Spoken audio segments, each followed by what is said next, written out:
Short story about your favorite Arkansas-based retailer, involving myself and a Karen worker. So I've been going to the same Walmart for about 5 years. The wife and I get groceries on Sunday. Then I usually stop during the week for a energy drink, Pepsi and a snack for lunch. Wonderfully healthy, I know. Well, after getting self-checkouts a few years ago, we now have a Karen who has replaced the smiley face sticker person and stops folks who don't use self-check to scan their receipt and a random item, as far as I can tell, to make sure they have paid.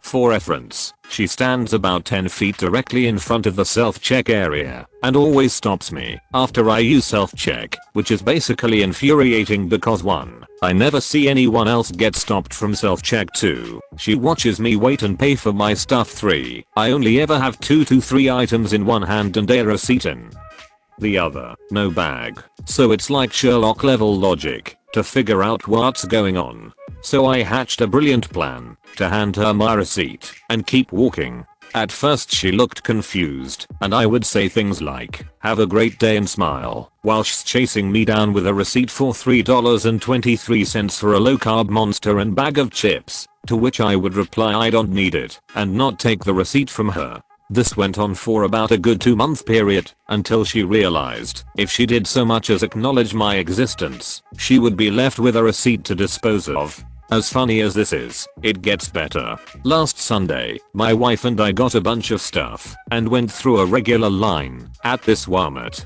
As we're getting close to the door, my wife, who has no idea of how I've been handing receipts to Karen, tries to hand this lady out receipt, to which she is ignored, like completely. Can't see you, Harry Potter cape. Ignored by Karen and she's looking pretty confused. As soon as we hit the double door lobby, my wife says, "Wow, that's so strange. She always wants my receipt," to which I start laughing, probably too hard, and she figures out something is up. She regularly remarks on my ability to make friends wherever I go. On a positive note, she may not want to take me to Walmart tomorrow. This isn't like a lot of the other malicious compliance on this wonderful sub, so if it doesn't fit, please feel free to harass, belittle, and downvote me with impunity, as is tradition. I work at a medium-small jewelry store with 8 other people.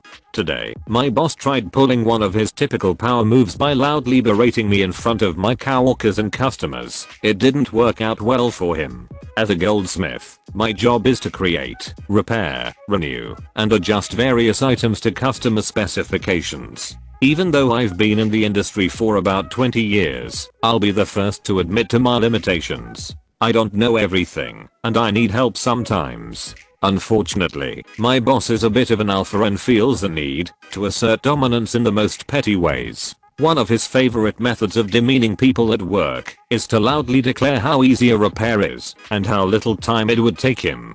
Today I found I had a particularly difficult repair and asked him for advice. I was told to do it the way I assumed, but then my boss noticed a few coworkers were around and decided to squeeze a little posturing into his explanation.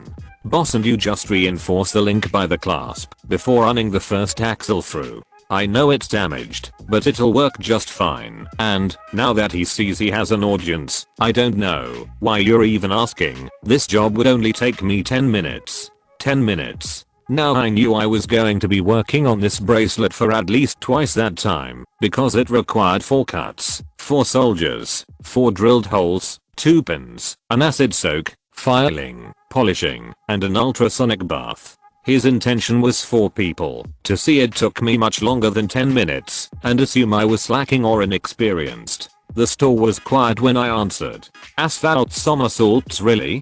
10 minutes? You should do it then.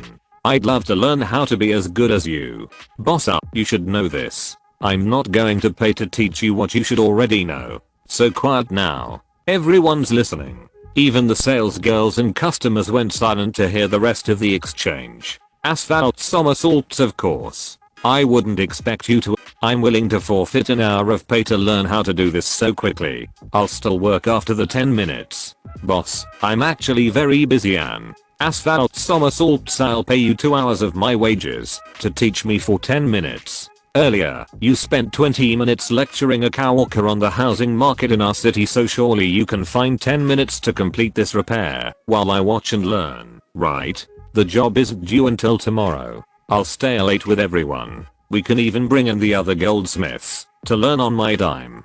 Boss no. I have payroll to do and, a bunch of other jobs. At this point he's backing away and the rest of the staff has turned their heads to hide their smiles. Just do your job. Asphalt somersaults, how about 3 hours pay? No answer as he scurried off. It felt so good.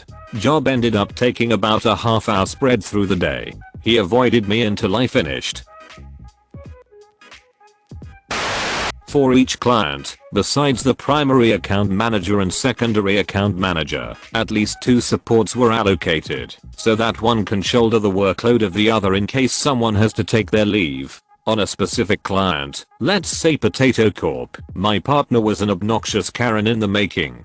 She was often lucky go easy, clocks out exactly 9 hours from clocking in. We work on a flexible schedule. Karen often gets in my nerves, mostly everyone, because she have a really annoying laugh whenever someone makes a small mistake, almost tripping, a small typo, etc. On one fateful week, that one eventful week, I was heavily loaded with tasks from different clients including Potato Corp. On the other hand, I also had to take an emergency leave on that Friday, which was already approved by the account managers. As a consequence, I rendered overtime through Monday to Wednesday. Karen saw my timesheet on that Thursday morning and pulled off a sardonic remark. If I were you, I'd clock out as expected. You can always do it tomorrow. Don't be too much of a tryhard. Non-verbatim, but she pulled off way many digressing statements in the past across anybody. Q in malicious compliance. I finished most of the day's task, except for the deliverables I had for Potato Corp.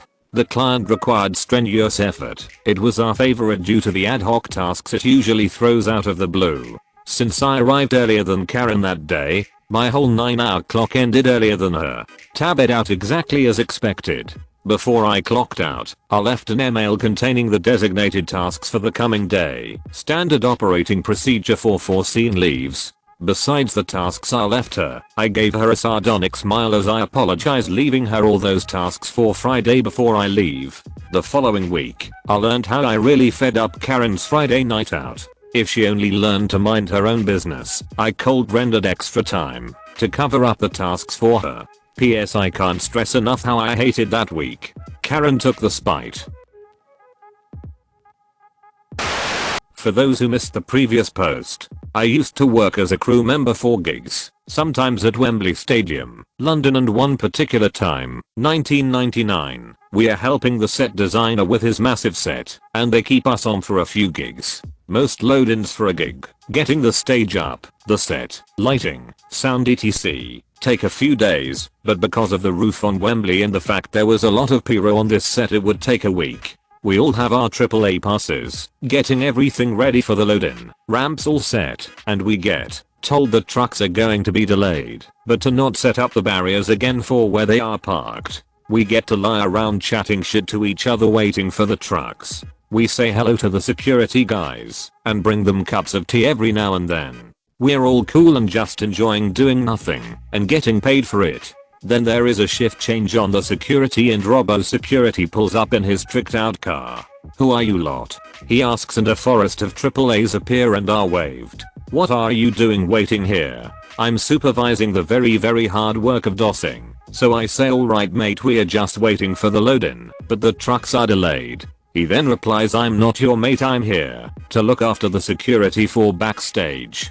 Like the backstage for a gig at Wembley only needs him to make it secure. Ok. We are going to be here for a week, so I try to build bridges and the conversation goes like this. Me, "Are you going to park there?" Robbo Knob, "Yeah, I'm security." Me, "I wouldn't park there." Robbo Knob, "It's parking in it, so I'm parking there. Talk to production if there's a problem." Me, "No worries, mate." He stomps off to protect the band as he probably sees it. The trucks then start arriving, and as I'm supervising I get to park them up.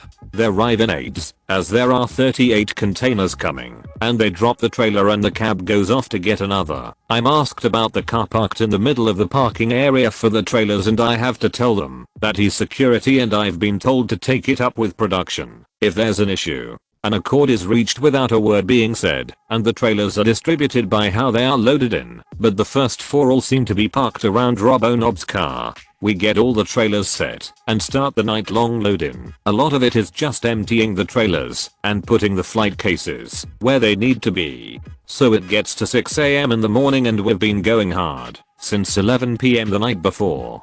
And lo, Robbo Knob appears. Where's my car? Me. It's where you parked it, mate. Robbo Knob, how am I going to get it? Me. Best speak to production as we're not allowed to move them trailers now until next Monday. His bottom lip actually quivered, and he walked off. We then got to see him picked up by his missus, her giving lip all the time for getting her up at this time.